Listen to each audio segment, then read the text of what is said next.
Welcome back to Mario Sunshine. Today we're going to be finishing off this set of missions in Bianco Hills and moving on to the second level. Let's do this. Yeah, it's about time we got done with the first level. We're 3 parts in, Jesus. Yeah, what's up with your non-speedrunning strats, Spy? You're letting down all of the HellfireComms fanbase over here. I'm trying to avoid hits, Tom. And I appreciate that, mate. Thank you very much. What's with all the secrets in Bianco Hills? Secret of the cave, secret of the dirty lake. It wasn't this dirty when we left it in the last mission. Someone decided they were going to fill the lake with mint chocolate ice cream. Is this game just like a liberal agenda or some shit? Aren't all games liberal agendas? Give a hoot, don't pollute. Now there's 2 ways to do this level. You can either go up the road to the windmill, like I'm doing here. The other way is going across the lily pads, where you use FLUDD to push them along the water. That's a bit slower and it's a lot more boring, so I'm going this way. However, it is good practice for something you'll need to do to actually reach the final boss, which is really annoying, but we'll get to that when we get to that. Oh, I hate that level. I think we all hate that level. Ooh, is that a new FLUDD upgrade, I see? That is the turbo nozzle, which we will see much later on. You're not going turbo, are you? Not today, Tom. No, this is one of the floodless missions that I actually have a lot of trouble on, just because I try to do fancy platforming and I end up missing. Yes, and of course with the spiraling platforms you gotta time it correctly. Yep, it takes a bit of patience if you're not as confident in your skills like me. I forget, have you played Mario Galaxy? Because the spinning platforms in that game are a lot worse than they ever were in Sunshine. Yeah, Galaxy was actually the first game I streamed on HFC. Or maybe that was Galaxy 2, either way. One thing that's nice about the floodless levels is that they're chock full of one-up mushrooms, which is nice if you're trying to avoid game overs.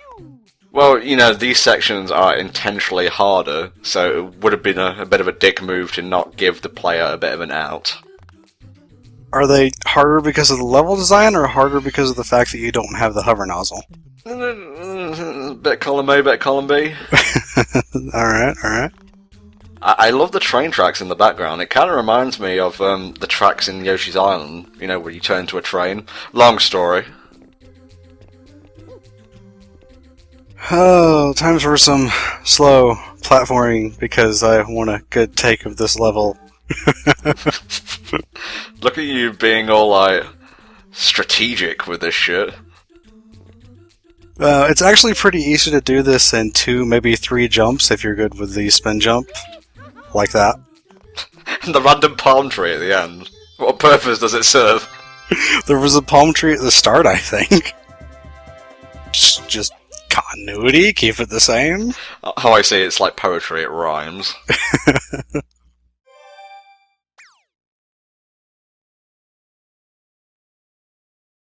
Yes, thank you. Thank you, we'll be going there shortly. We're almost there, Goop Pimple.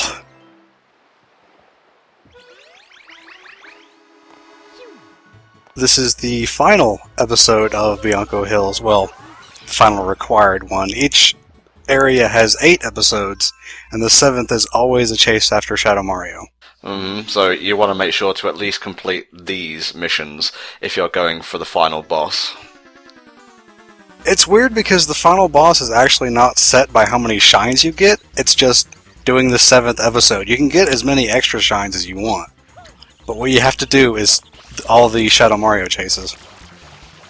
Now, what's weird here is, and this is something a lot of people have brought up, Jesus Christ, you finished him so fast I didn't even get to finish my sentence, is the fact that you're constantly spraying him with water, but if you had allowed him to live, or at least reach the end of the road, he would have jumped into water and started swimming. Now, is this because FLUDD is a flash liquidizing, ultra dowsing device and just the pressure of the water is hurting him, or is it just water in general?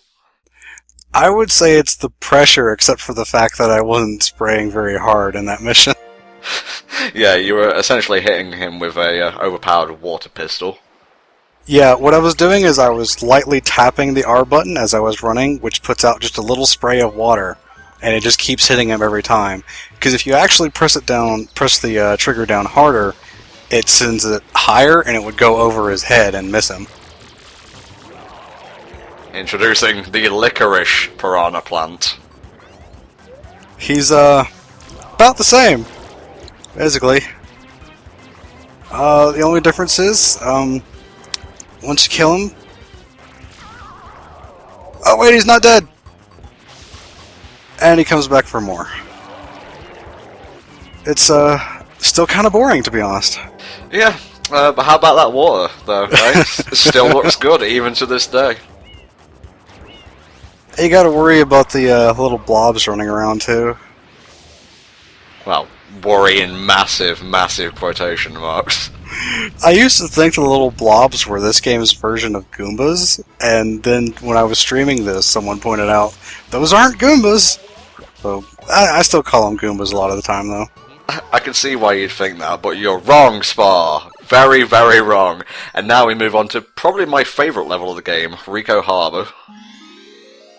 I'm not big on RICCO Harbor. I mean, it's cool, but I've never been one for ships out on sea or harbors or anything like that. I don't know, maybe it's just the whole industrial aspect of it, you know, the mesh platforms, the structures and the like, just against the beautiful crystal clear water. It just works for me. You're pretty big on juxtaposition like that. I am, yeah.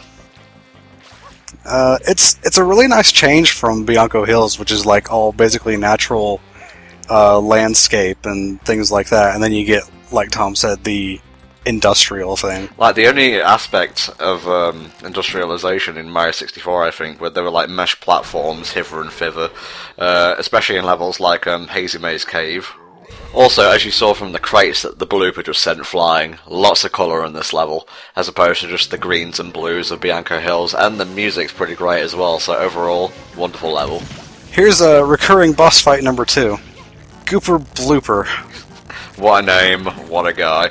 He also appears in the Mario RPGs, I believe, and I think I actually got up to his boss fight in Sticker Star, or maybe not, but that's neither here nor there. Basically, what you have to do is pull the cork out of his mouth, and that's about it, really.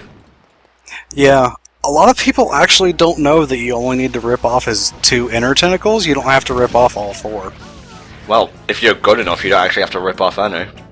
Well, yeah, there's that too, but that takes skill, and I don't have that, Tom. Overall, it's, you know, wash, rinse, repeat. Much like a lot of the bosses in Mario series, where you just kind of do the same thing over and over. Well, wash, rinse, repeat could probably be the tagline for Mario Sunshine, let's be honest. That's a good point. We'll have to use that for an episode name later.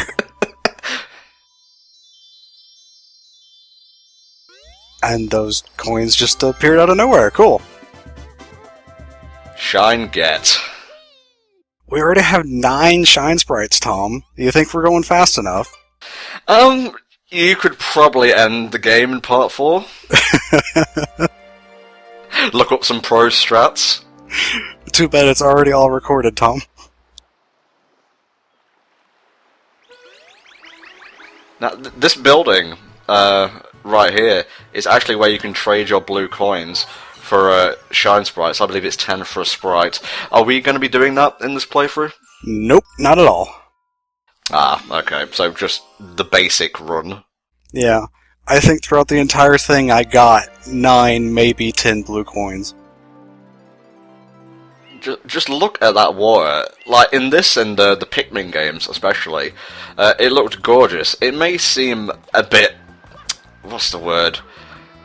Not as good, to be quite inelegant, as some, you know, HD games nowadays, but it still looks good.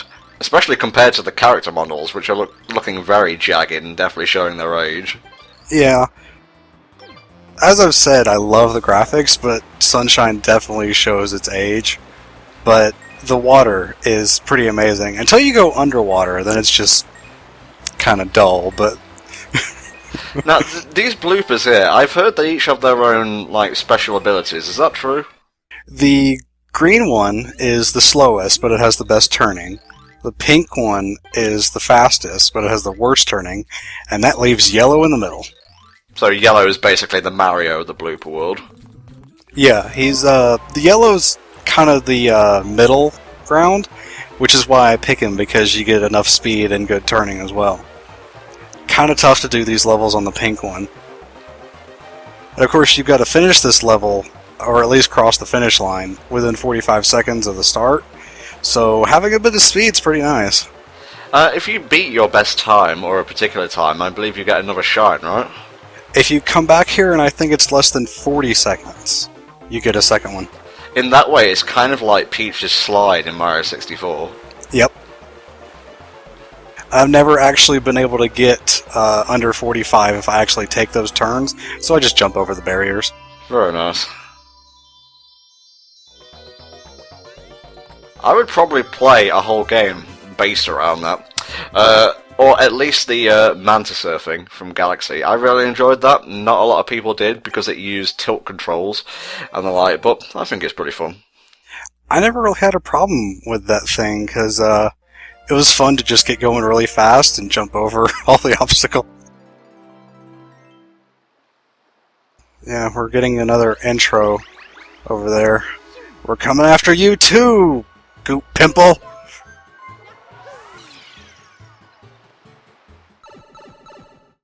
Now this one, I've heard from a lot of people, is one of their least favorite missions. There's a ton of different ways to get to this one. It's basically one huge platforming challenge. Because you gotta get to the middle of that cage, and like I said, there's a ton of ways to do it. It's a little bit daunting. I know I got lost, especially on my first time playing through the game. But just follow the arrows, really. It's not all that counterintuitive. Yeah, I think if you actually manage to pick up the rocket nozzle, you can jump from the bottom and just grab onto the top of the cage, or the bottom of the cage, and jump up from there. But I'm taking kind of the long way around. A little bit of a platforming challenge, except you actually have the hover nozzle this time. Now these swivel things right here are straight out of Super Mario World, I believe. I've never actually played that. Really? No, I have not. Did you not own a Super Nintendo growing up? No, it came out when I was really young, so my first console was actually a 64. Interesting, interesting. And also gratifying, considering the commentator you're working with. Just look at that view. This is why I love RICCO Harbor so much. It's a pretty nice view, although you can't beat the view in Peanut Park, though. True, true. These little wind spirits here kind of appear at a few of the stages. They're just kind of there to get in the way. They're dicks, really.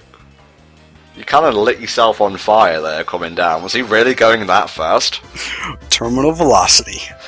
It was the boost before the boost was boost. And that'll about do it for today, folks. So we'll see you next time for another installment of Mario Sunshine. Bye-bye.